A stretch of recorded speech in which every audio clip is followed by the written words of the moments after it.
All Watch right. or pass. You're so Watch. serious. The stakes are It's so high. it's very binary, right? It's very binary. You're so serious. Are you a binary person in life? Are you uh, like hate or love? You're my friend or you're not. You're my enemy.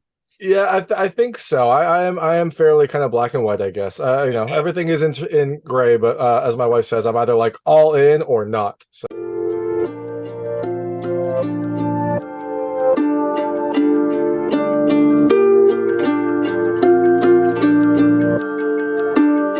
Hey everyone, it's David Stark from Watch or Pass. Today I'm joined by Danny Madden, the director of 15 Camera, which is coming to digital and on demand on October 13, 2023. I'm going to talk to him right now. And while you're watching, if you can like and subscribe to this channel, that would be fantastic. It helps me out a lot. Thank you. So thanks so much for joining me. Today I've got Danny Madden, the director of 15 Camera, which is coming to digital and on demand on October 13, 2023, just in time for Halloween. It is a really well done indie horror film that has a great start, some unsettling moments in between, and a really satisfying, fulfilling ending. You should definitely check it out when it comes out. Just make sure to check the room that you're watching it in to make sure that no one is watching you while you watch this film. I'm very excited to talk to you. So let's get going. And thanks so much for joining me. Great. Excellent. Excellent. Yeah. And watch it with friends too. It's definitely a friends movie, So Definitely. to Definitely. cringe together and laugh together and all that stuff. So I assume that you have already like run cameras into this room and you've been like watching me to kind of vet me for this opportunity, oh right? yeah. I'm not gonna step into something if I don't know all the angles. Yeah, So you yeah, are. I've seen what you've been up to this morning. Yeah. Yeah. Well, yeah, I guess that means this will be a good review then. We'll see. We'll see. um, So awesome. So actually, I didn't realize that this was the sequel to two movies, 13 Cameras and 14 Cameras. And what I loved is that you didn't need to watch those movies. You didn't have to have any background in those movies to enjoy this film. I didn't even realize that those were movies that had been out until I like was reading about the film afterwards. So how did Right. you get involved in this? Had you seen those earlier movies? And I guess how did you get involved on the sequel to them? Yeah. Some friends had made those earlier ones. There's a strange man named Victor Zarkov who's kind of a friend of a friend, and I don't know. He I guess he had seen some stuff that I had done before, and he kind of reached out, and I don't know. I don't know how all that mafia stuff works, but it seemed he was convincing. He was convincing. So He gave you an offer that you couldn't refuse, had some footage, yeah, some questionable things, and yeah. right. It was something like that. But no, it was another opportunity to make a film. This is the second feature film I'd done, and I brought back some of the friends who I made the first one with, including my brother in the lead role of Cam, and and then some people behind the scenes as well, and then some new friends coming in to help. So it was great. That's awesome. That sounds like a really fun movie experience. So this Fun was is one of the things that it was. Yeah, yeah, well, yeah, I know indie filmmaking can be all the emotions all at exactly, once. exactly. Which is part of the fun, part Yeah, of the overall fun yeah. inside. Yeah. Um, so were there actually 15 cameras in the house? I was trying to count them, but I couldn't tell. I'll leave that for the really keen viewers who like to count the things. You know what I Okay, mean? that So sounds good. yeah, we'll leave a little breadcrumb for somebody to follow. All right. Well, if you watch this and you count them, let me know in the comments and we can critique and see if this actually lives up to its name. There you go. And let Um, me know too. Let me know too. so like I mentioned, you don't have to watch the earlier movies to know this, but what I loved is like this was like a movie in a movie because you had footage from the previous movies as a kind of like meta in this film. So what was Right. that like? What was that like kind of getting that set up? I noticed that some of that was clearly from the earlier movies. Did you record some new footage like the interviews for this movie as well? And how was Mhm. it like planning that out when you have essentially like multiple movies that you're all trying to juggle to get this film made? Yeah, I think I was always interested in doing a standalone, like just a film that you don't have to watch these others to get to. And so what that meant was we had this stuff to draw from to kind of create the context of the world for people who are coming into this one first. Um, and it's a fun device when you're making a movie about voyeurism and true crime documentary addiction and things like that, all these fascinations, to have this device inside of the film that the characters are watching and addicted to. uh and but it's also the kind of thing, I mean, you've seen a thousand of these like kind of single location horror movies. You want the story to breathe a little bit as Mhm. well, so it was also an opportunity to have us kind of showing things that aren't just with these people within these walls. It kind of expands the world a little bit and makes it a little fresher to watch as a movie as well. So Yeah, and sure, and also from an indie budget perspective, right? Reuse other footage. That's just Yeah, that stretches your budget, which is great. exactly. Yeah, yeah. Yeah, no, I love the like kind of the I don't know, I call it like meta when I was writing my notes, but just like the kind of like knowing references where it's like, yeah, they are obsessed with true crime, watching this true crime documentary about stuff that is happening around them, and like sometimes it switches and now like they are the observers and things like that. I thought it was really clever and really fun to like see how you kind of played with that idea throughout the film with various characters. It wasn't just like one of them. A few of the Right. characters had moments like that. Right, right, right. And even like anytime, because they're making this kind of, it's this, you get to be representative with characters in a movie like this, so when we have the sister-in-law character come in, it's like, oh, how about she's like a, kind of Instagram addicted, so she's got her own little level of voyeurism that a lot of us can, relate to. And so it was just each character who came in was an opportunity to sort of like push the theme a little bit more, so that's what's fun about movies like this to me. Yeah, definitely. And you mentioned that you worked with some of the cast before. Some of them were old friends, some of them were new friends. How did you get them kind of involved? Who did you cast first when you were playing this out? Mm-hmm. Well, it's easy to look to my brother. We've been making stuff together for 30 years or something, and that character needed to be you needed to be along with him. You needed to empathize with him, even when as he kind of like descends into doing this stuff that we just are totally like, dude, don't do that. That's creepy. That's terrible. But we still need to like feel some empathy with him. And Will is really good at that. He's really good at like holding I don't know. It's something that he's doing with his face or whatever it is. He like you really like care about him even as he does shit you don't agree with. And Yeah, so that's an easy choice and frankly like a pretty fundamental choice in even like trying to make this movie at all because it's a tightrope walk of tone. yeah, for Um, sure. I mean, you definitely have to like root for him, even though he is doing some things that you're like, dude, just no, just walk away, or yeah. why would you do that? So yeah, so hopefully that creates more involvement. Like you kind of care about him, but also you're like, no, no, no, no, but it keeps you watching. And that was the experiment. And then the co-lead, Angela Wong Carbone, is someone who was kind of a friend of a friend, and I had seen her in a couple things. She was in that film Resurrection with Tim Roth and Rebecca Hall. Was very good in that, Yeah, and some short films and stuff. And so we kind of met. She's New York based, so we met kind of via the computer a few times and kind of just vetted her that way, and we read some scenes, and it was just like great, and she was down. She really has like the spirit of Sky, I think, like someone who kind of like something in like her voice and kind of the way that she could just stare and just kind of lock in, but really felt like Sky to me. And then she paired really nicely with Will. I kind of liked them together, and so yeah, so then that was another kind of fun choice in the movie. yeah, and I liked their kind of dynamic because it seemed like at the start, Will, I don't know, he felt like I don't know more maybe like more of the responsible adult because he was working on the renovation, trying to get it all done, and then it Yeah, slowly shifted as the movie went on. At some point, you're yeah, like, yeah. Will, stop being a child. So Right. And there is something about showing there is something I find realistic about like an effortful relationship. They're not just like, yay, we're having a great time all the time. They're like, you got to put the work in if we're gonna, actually live in this house together. And, I don't know. I kind of appreciate some of that friction. It feels true to life to me. yeah, and especially in this market, like they can't find another place, right? The interest rates are crazy now. They're not going to get that deal. Like they are stuck, There you so they go. got I to know make it's it work. timely. It's timely. Yeah. You're in a serial killer's house. Too bad. You made your choice. It's Deal with what it. we could get. It's what we could get. Yeah. Yeah.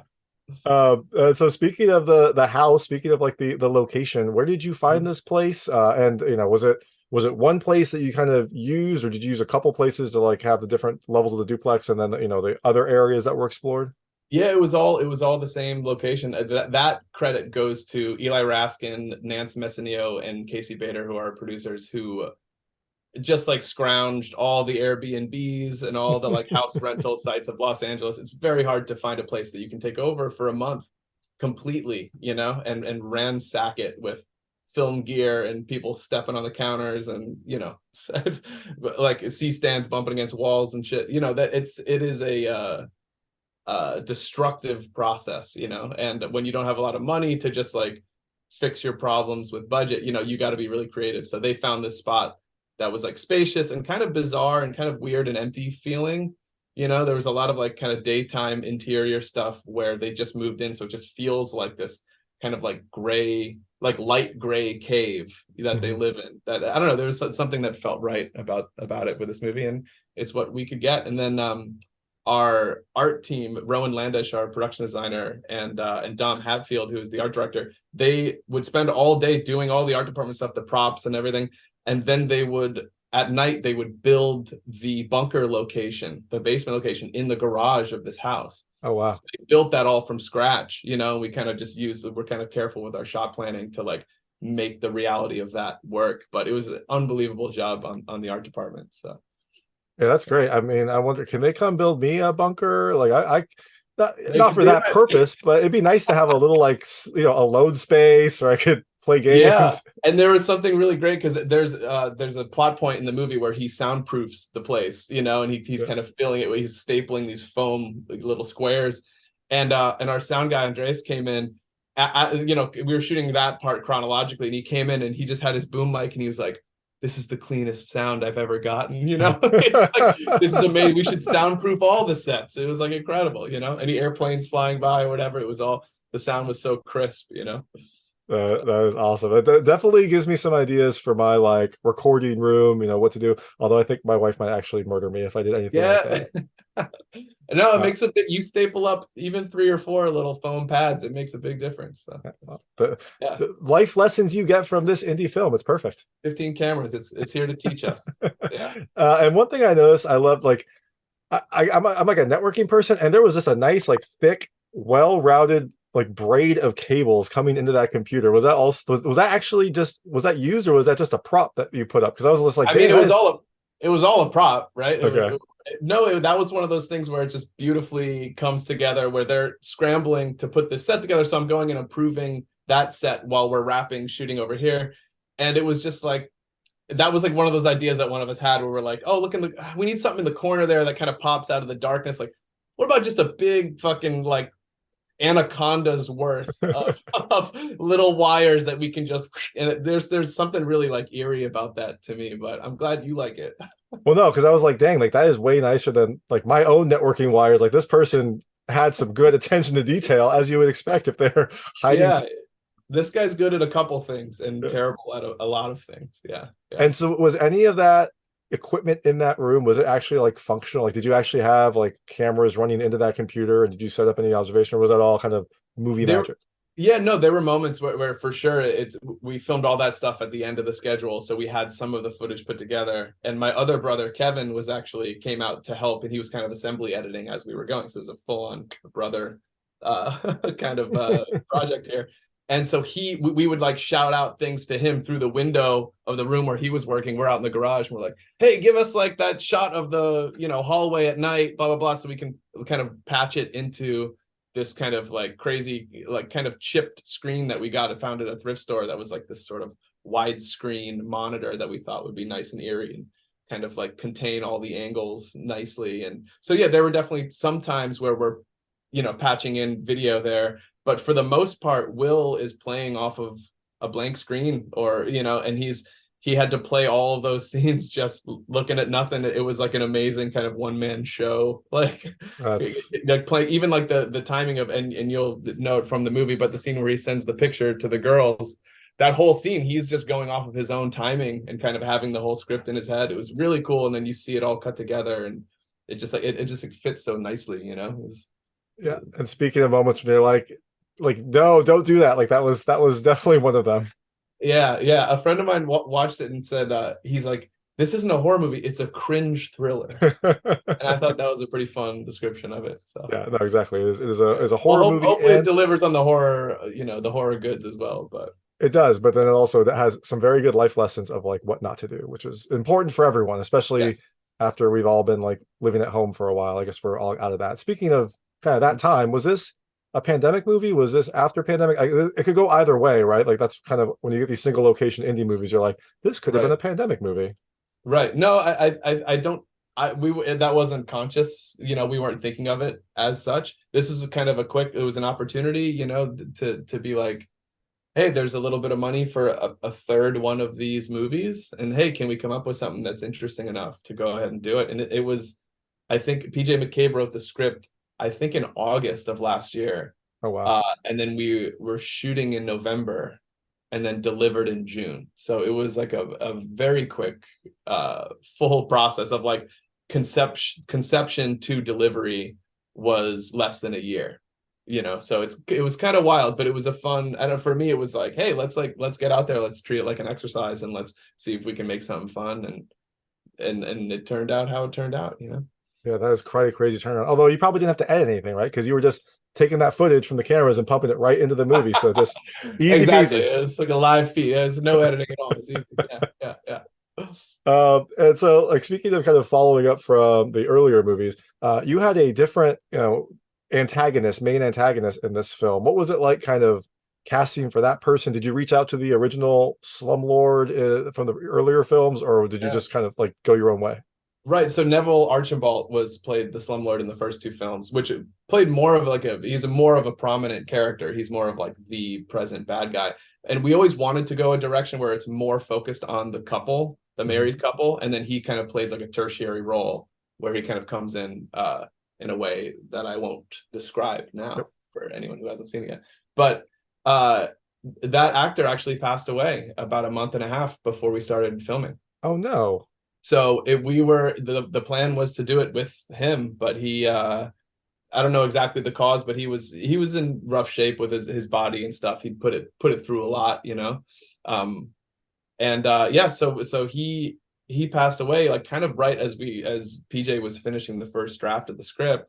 So then it became this real kind of, are we still going to do this? What is it going to be? And it became more of like an homage, like how do we kind of make something that is in memoriam to this guy, and that kind of respects this like character that he, began. And then the task of recasting that part as someone who could kind of like fill the boots was a challenge, but I think we did the best we could, and I think this guy James Babson did a really great job of filling it. So, and as someone who hadn't seen the earlier movies, I thought he did a great job as well. Like I didn't really, kind of a non, a crass question, but did you make sure that did you check his DNA to make sure he actually had passed away, or was this ooh, interesting, or is he watching this right now? Maybe, I mean, yeah, maybe he is watching, maybe he's prepping for like a big reveal. Who knows? Oh, 16 cameras for the kids out there. You can write this. Yeah. Yeah, I hope there is a 16 cameras. I mean, it's a fun like motif. So is the original, were there 13 cameras in the original film? Was that part of it, or is it just I don't know how. I think that title landed in the what do they call that, alpha stacking, the time of alpha stacking, when they they like titles with numbers that come first. Yep. It ended up being called 13 cameras. People liked it, and that's the way it went. I don't know, I don't have all the details on that story, but and the rest is history. Yeah. So another thing I loved is that there weren't a ton of effects in this movie, but they were all practical as far as I could tell. They were all on the practical side. I assume that is something that you set out to do. I know it's a constant kind of give and take with indie budget, but I did love that they were all kind of practical, and they definitely helped to not take you out when you're already kind of in this voyeuristic mode. It just made everything look so clean and good. Yeah. So what was that like? Is that something that you set out to do at the start? Absolutely. A lot of credit goes to Emily Hirsch, who was our hair and makeup, but then also Rowan Landish, our production designer. She really took it upon herself to do to get all the different ways that you can spray blood against the wall, or there's a particular gag that if you see the movie, is the kind of the showpiece climactic moment in the end, in which we use this little my friend in the corner there was utilized for that.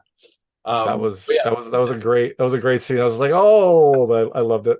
So the practical always feels better to me if you can really like kind of pull that off. A lot of people, especially nowadays, are like leaning really into just composites and things like that. That I don't know. I just never. It's a feeling thing. There's a texture to it that I'm not sure if I can explain it more than that. But I always just like kind of have a guttural response to the practical effects. So prioritize that. Yeah. No, for sure. It's one of my pet peeves. Like it's always a negative in a movie if I notice like that they use practical effects in some way that kind of distracts. So it's definitely nice, especially in horror, to have as much blood and gore as you can. that you can easily clean up in an Airbnb to make sure that you get your security deposit back. That's a good point. That's a Yeah. good point. But there was a significant amount of our short shooting schedule was sent like, putting tarps down in different areas and deciding the trajectory of the blood squirt so as to not stain the ceiling, So, but I would rather do that work on the day than spend all the time in post kind of filling it in and trying to make it look real or something, Yeah, for sure. I wonder if the Airbnb people were like confused because like this, like it's freshly painted. Like this is great, but what happened in this room? What happened in here? I know. I'm definitely interested to hear because there's a lot of like trick stuff that looks like we cut holes in our wall and stuff with secret hatch doors, and it's all movie magic things. And I'm definitely curious to hear the homeowner's perspective on it. I mean, I assume they knew that. Are you going to send them a screener for the movie as well? Or She said she was really into horror movies, oh, so beautiful. I think that was a perk. So I hope she enjoys this film and can show it to friends and say that's my house. I mean, with the way that the world is now, I bet that's going to be like up on their Instagram page, like as shown in 15 cameras. Like, why not? Right? Maybe Why it's a not? funny world. Yeah. So I know we have limited time. I'm going to switch. So I call it the lightning round. They're just lightweight questions about the film. I want to see how your personal experiences map to things in the movie. You can feel free to skip any of them. I won't be offended, but I try to keep them very answerable. All right, let me get All right. First question. This film starts off with a lot of like random housework that they have to do to get this duplex up and running. How handy are you?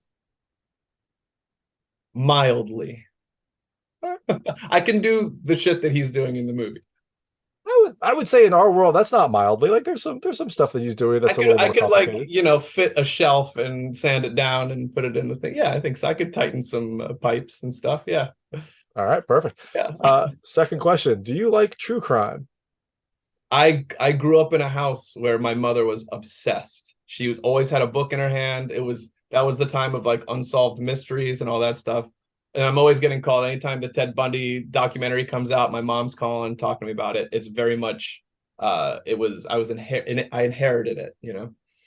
Excellent. Yeah, that's I also very much like true crime, although sometimes it's it's a guilty pleasure. So I'm glad that you were given that from osmosis, and I'm glad that It's it's kind of affected fascinating. you. I mean, the human like especially like the kind of psychosis is very fascinating. So Yeah, exactly.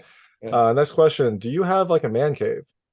A man cave. No, you're looking at my studio here. This is where all the good and bad things happen. So That is a pretty well done studio. You got some windows there. You might want to cover those up and maybe put some right. soundproofing. No, I like to keep it open to the world. So I'm not a cave. I'm not a cave dweller. I like to have this is all just open glass. Friends can come by at any time and knock on the glass. And I think I'm a pretty open social person. So I'm not a cave dweller. No. Definitely getting Yeah. that like voyeur aspect of 15 cameras, like living that life as well. Here for the world. Yeah. Next question. Have you ever like worked security? Have you ever had to like watch a bunch of cameras for any reason? I think that just like making films over the years, you can relate to that. There's just so much looking at footage, and when you're cutting a movie, you're looking at all the in-between times, when an actor like kind of sneakily picks their nose or something, you're kind of noticing all of these things. So there is definitely a voyeur aspect to film editing that I can relate to big time. Yeah. That is a great answer. That's a way better answer than I thought you were going to get. That was a way better answer than I thought I could give. So that's fantastic. Going back to the true crime again, I still have a new question. Like, have you ever visited like a spot for true crime? Like, have you ever like visited a place specifically to follow up on a true crime story or obsession? It's funny that you say that.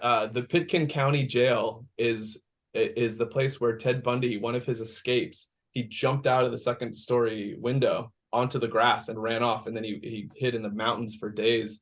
I was there with my brother Will. He was playing a serial killer in a Jim Cummings film called The Wolf of Snow Hollow. Mm-hmm. And Will and I were road tripping through Colorado, and we stopped and we found the Pitkin County Jail where that happened. And so we took a picture of Will outside of the jail. It's creepy. It's an ill-advised version of tourism, but that's the first one that comes to mind. But for sure that stuff is just, again, it's the same part that is fascinated by the true crime in general. You want to standing in the spot, it feels charged, so Yeah, and I feel like that, you can explain that as well as being like research, right? It's not weird true crime. It is, research for a role. So it's perfect. Right. I know we joke that the FBI has Will's internet history, in a dossier somewhere. That look at all his research for his different roles and stuff. So I mean, they have all of our history at this point, right? yeah. Will's might be red flagged though, like extra flagged. Yes, exactly. Have you ever had renters? I've been a renter, so Okay, I've been on that side of things many times. Yeah. perfect. This leads right up to the next question. Have you ever had like a creepy landlord? No, I lived in New York for a while, so I think I had very bombastic landlords, where I feel like if they were doing anything sneaky, I would have caught them. You know what I mean? I hope so. They're very, very loud people. But I did have a very wild person I was renting a room from in New Orleans, and she definitely took some funky photographs and stuff. She was a real artist, so there were definitely I would expect some bizarre art experiments to happen if ever anyone was doing some slumlord stuff. Maybe it was her. Yeah, maybe if you ever run for office, those bizarre art pictures will surface in some way. Well, So, let's hope for everyone's benefit I never run for office. Yeah. hey, it can, like, anyone can do it, right? That's what we've learned in the Oh, last Jesus, couple of unfortunately. years. Yeah. Yeah. Next question. Have you ever like observed, like, I don't know, like a van or something on your street that you've become like obsessed with, or have you ever like noticed someone like casing the neighborhood? That brings back some like high school. I grew up in Georgia. There was one night where this drunk guy in a pickup truck kind of chased me and my friends. Oh wow. Very terrifying moment. And he pulled up, like skidded into the yard and stuff, and was like really creepy. He said some really like terrifying things. So for a while, for probably about a year after that, anytime I just heard like a loud kind of bassy engine, it would bring that stuff back. So I think for that year of my life, I was very aware of any idling car and stuff like that. So I think some of that, I was thinking about that while it wasn't until editing this movie that I was thinking, whoa, that's like there's like something in my mind about seeing like the reverse lights come on in like a creepy idling car, and it comes back to like get a second look. So that there is some like real kind of terror in me for that. Yeah. Yeah, for sure. Do you have any like cameras in your house? Not like film cameras, I know you're a director. Do you have any like security-ish cameras or observation cameras in your house? I don't, but there is a sign out here from the landlord left that says the security systems in here. I think it's to ward off any people coming around, but not that I know of is the answer. That is a good question. Yeah, that sign is the cheapest form of a security system, but hey, if it works, right? But I don't think the people burglarizing in the middle of the night have like strong reading comprehension skills though. So I don't know if I'm not sure how much it works, but Yeah, and you're an open book, so you're like showing like, here's all my stuff, enjoy. I know it's like, yeah, don't take my sketchbook. That's my most important thing here. Or that head. That head is a very important piece of movie memorabilia. Right. Hopefully, if people like the movie, that'll be an artifact. Maybe we can pass it around or something. So. There you go. And the last question is: now that you've made 15 cameras, when you go to like an Airbnb or a hotel, do you check to see if there's anything off? Oh yeah, already. I mean, that was already something on my mind. Uh, but particularly I've stayed at a couple places, just even in like editing this movie and stuff, and I guess I surrendered to the idea that like this isn't that interesting. You know what I mean? I'm like not doing anything too funky or internet worthy. So I'm like, I'll take a shower in peace and not worry about it. And but I don't know. I mean, I understand it as a reality, and I think that it's a valid fear to have for people. It's a strange world. Yeah. Yeah, exactly. And now it's something I will be doing every time I go to an Airbnb. So thank you for that. Yeah, well, that's it's helpful to just be thoughtful, I think, in a lot of aspects of our lives. So exactly. yeah. So the film is 15 cameras. It comes to digital and on demand October 13, 2023, just in time for the spooky season, just in time to get you ready for Halloween. You are out promoting the film, getting the word out, but I imagine there are other projects that you're working on, maybe some other like 1 year turnaround indie films that you're going to throw together. So not in the immediate future, but yeah. trying to spend a little more time, but yeah. All right. So I was going to ask if there's anything else that you are going to be working on, but it sounds like you are just going to take some time off and start writing that 16 cameras. Yeah. Yeah, I'm writing a couple things, but 16 cameras is not on the docket. So yeah. You always have to keep it moving in this indie film world. So I am doing that. Always have some velocity. Very good, very good. And that's a shame because I would love to see a 16 cameras. But before that, everyone can check out 15 cameras. It comes to digital on demand on October 13, 2023. This is Danny Madden, the director. Thank you so much for joining me. Thank you, David. It was great. That was Danny Madden, the director of 15 Cameras, which comes to digital and on demand on October 13, 2023. It is a really well done indie horror film that has a really great build-up, some shocking scenes, and a really satisfying ending. Definitely make sure to check it out on October 13, 2023. Just double check the room. Make sure there's no one watching you while you watch this movie. If you like this interview, please like and subscribe to this channel. It helps me out a lot. Make sure all my new content goes straight to you. Thank you.